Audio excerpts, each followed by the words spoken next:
Renz Abando, wala talaga siyang pag-asa para makapaglaro sa Gilas Pilipinas. Ayaw ba talaga sa kanya ni Coach Tim Cone? Malaki ba dito ang kanyang pagsisisihan kung sakali? Isa-isahin natin yung pag-usapan mga idol para sa ating video natin ito.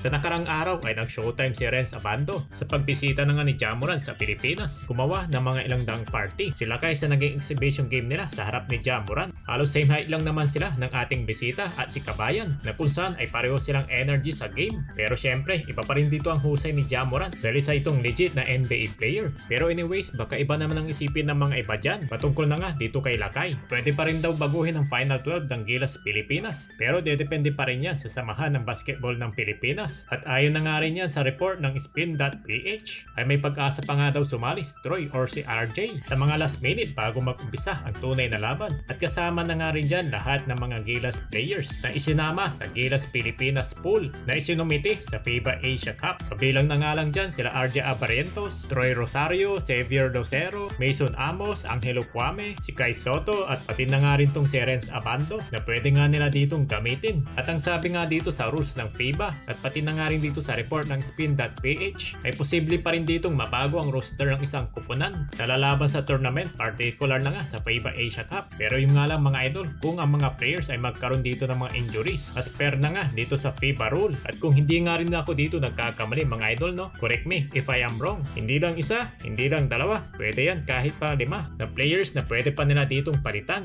And again, kung sakali sila ay na-injury ha, pero wag naman sana mangyari dito sa ating mga Gilas Pilipinas players. Pero nauna na nga dito sinabi ni Coach Tim Cone mga idol, kung sakali man na nakaaberya ang Gilas Final 12, ay ang gusto niya ditong ipamalit sila RJ Abarientos at Troy Rosario. Ang posible na nga niya ditong gamitin. Sabi nga dito ni Coach Tim Cone ng Gilas Pilipinas, we got Troy and RJ sitting on the wings to step in if necessary. So lumalabas nga na sila dito yung bet dito ni Coach Tim Cone. Siguro dahil limitado lang ang kanilang preparation, tapos hindi pa siya dito gaano nakasama sa ensayo, kaya minsan ay maintindihan mo na lang yung tinatawag na nga dito ni Coach Tim Cone na sistema sa mga players. O sabihin natin na marami man tayo dito mga potential na mga players sa ating mga bata. Pero sa tingin na nga natin dito, no, mukhang malabo pa rin talaga dito si Renz Abando na makapaglaro na nga dito sa Gilas dahil na nga dito kay Coach Tim Cone. Dahil kinuha nga niya itong si Oftana na injury pa rin kumpara na nga sa ibang players na available naman. At marami nga dito nagduda kung bakit hindi sinama itong si Renz Abando sa lineup na nga ng Gilas. Dahil na nga dito na sinasabi pa nga dito ng mga ilan na baka malaking pagsisihan daw ito para kay Gilas head coach Tim Cone. Pero para naman sa akin mga idol ha, tama, masasabi natin na mahusay itong si Renz Abando na malaking tulong sana ito sa Gilas lalo na sa pagdepensa. Anyway, marami naman ditong pagkakataon para kay Abando. At isa pa, nag-aanda na lang ito sa kanyang pagbabalik sa KBL ng Korea. Pero para sa inyo, sino ba dito ang gusto nyong ipamalit?